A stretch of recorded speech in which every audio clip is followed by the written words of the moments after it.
Hello, my name is Keshwani. That's Keshwani, Keshwani. We are here because we want to prepare for the GMAT.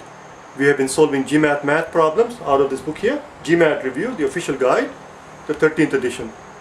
If you do not own this book already, purchase one immediately. You're going to need it.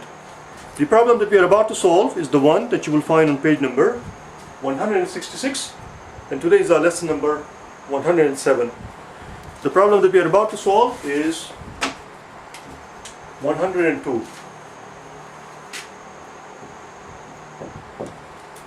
They tell us that t equals 5/9 k minus 32. The question simply is, if t equals 290, then k equals how much? If t equals 290, then k equals how much? All we have to do is substitute 290 for t over here and solve for k. So t equals 290. Multiply both sides by 9. So we can get rid of this 9. 290 times 9 equals 5 times k minus 32. 5 times k minus 32. Divide both sides by 5. So that tells us that k minus 32 equals 290 times 9 over 5. Let's divide 290 by 5 because we can't divide 9 by 5. How many 5s in 2? 2 has 0 5s. That 2 goes and joins to the 9, becomes 29. How many 5s in 29? 29 has 5 5s. 5 5s are 25. The remaining 4 goes and joins to 0, becomes 40. How many 5s in a 40? 40 has 8 5s. Voila, the 5 is gone. So k minus 32 equals 58 times 9.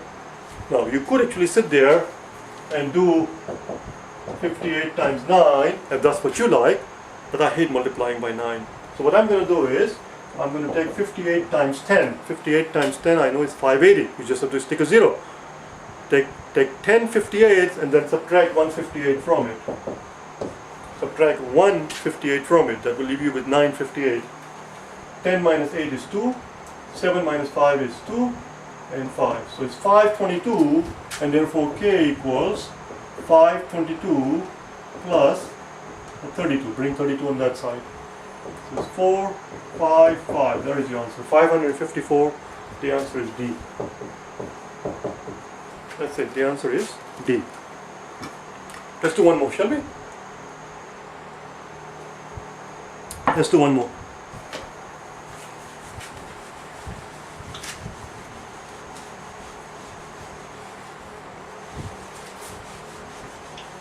Number 103.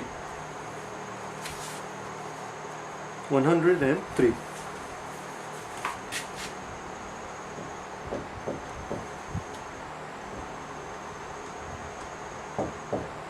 Outlet A takes 9 hours. Outlet B takes 5 hours. Together, how long?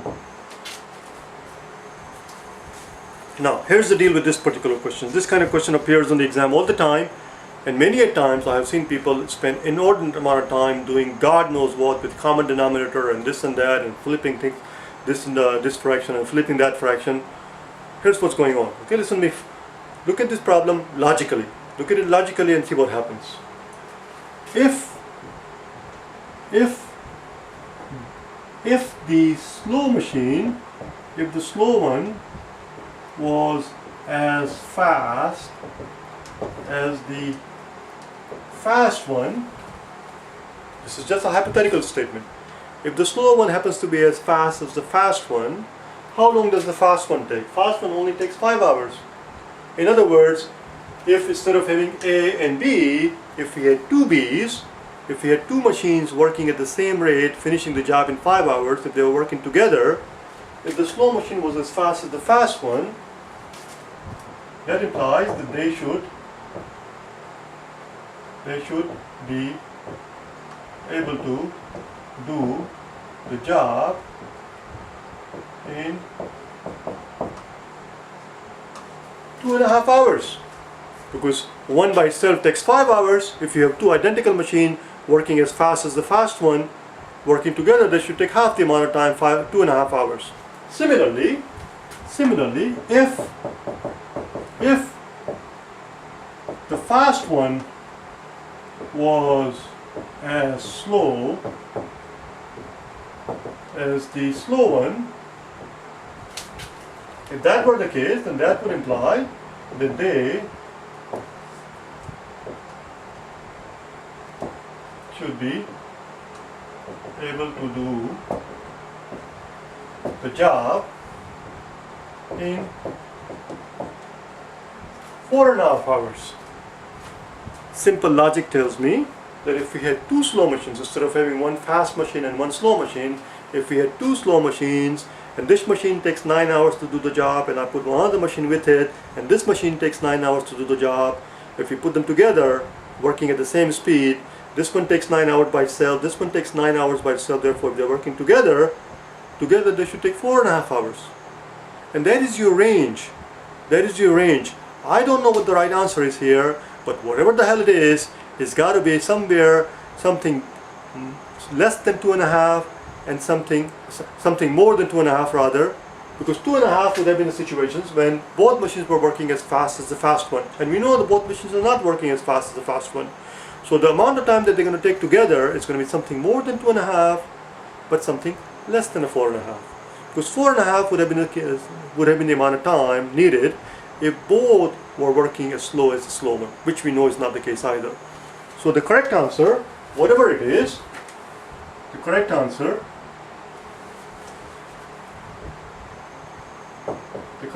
whatever it is, has to be greater than 2.5 but less than 4.5. Notice it does not say greater than or equal to. It's greater than. It has to be more than 2.5 because they are not both working as fast as the fast one, and it has to be less than 4.5.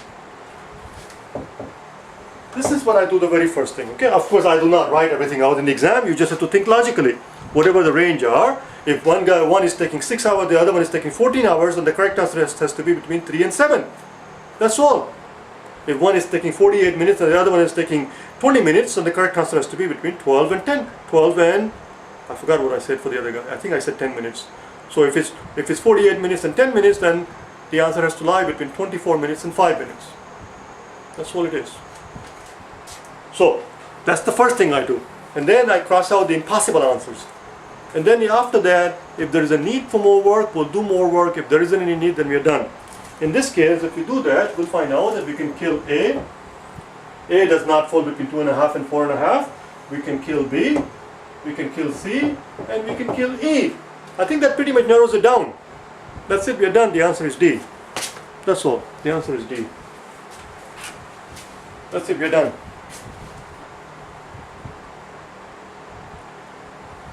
What? You hate it? You don't like it? You want me to do it the proper way, don't you?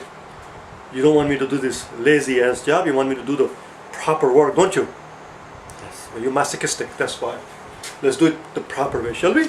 The algebraic way, the conventional way, the orthodox way, the proper way, the traditional way. If you only if you are hell-bent. Let's do it on the top.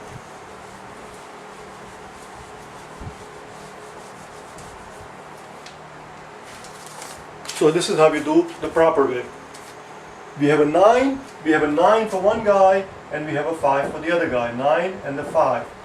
The common multiplier, or common denominator, whatever it's called, I don't know what it's called, is 45. In 45 hours, A will do 5 jobs. How do we know that? How do we know that A will be able to do 5 jobs in 45 hours? Because we are told that A only takes 9 hours to do the job. If it only takes 9 hours, in 45 hours it should be able to do 5 times the amount of work. Similarly, in 45 hours, B will do 9 jobs. B will do 9 jobs. Let's line them up properly so it looks nice.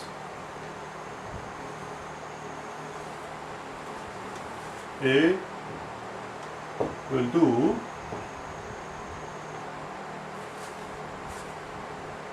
5 jobs. Because A was the one taking 9 hours, wasn't it? Yeah, A was the one taking 9 hours. And B will do 9 jobs. That means in 45 hours, together they will do 14 jobs in 45 hours. So here we have 14 jobs in 45 hours. Therefore, they will do 1 job in 45 over 14. I'm going to erase this part here because it's getting too much. Therefore, they will do 1 job in 45 over 14. 45 over 14, 14 times 3 is 42, so it is 3, and 14 times 3 is not 42, 14 times 3 is 15 times 3 is 45, so it's 3 less than that, so that is 42. So that gives you 3 and 3/14, I believe. That's it, 3 and 3/14. And the only answer choice that you see there with something with a 3 in it is the answer choice D. Is the answer choice D, because it comes out to be 3 and 3/14. And that's all, that's the proper way. But I wouldn't worry about it. I would first cross out, I would first eliminate the impossible answers, the silly answers. I mean, how in the world they're going to finish the job in 0.22 hours? Come on. And why would they take more than 4.5 hours?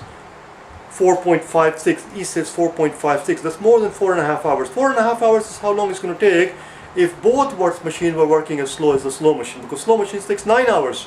So if you put two identical machines together, each taking 9 hours, they will be able to finish the job in 4.5 hours. I don't know what goes through people's mind who sit there and pick 4.56. I'm looking at my cap as I'm speaking here before it dries too much. Anyway, I'm done for today. I'll see you tomorrow, okay? Bye now.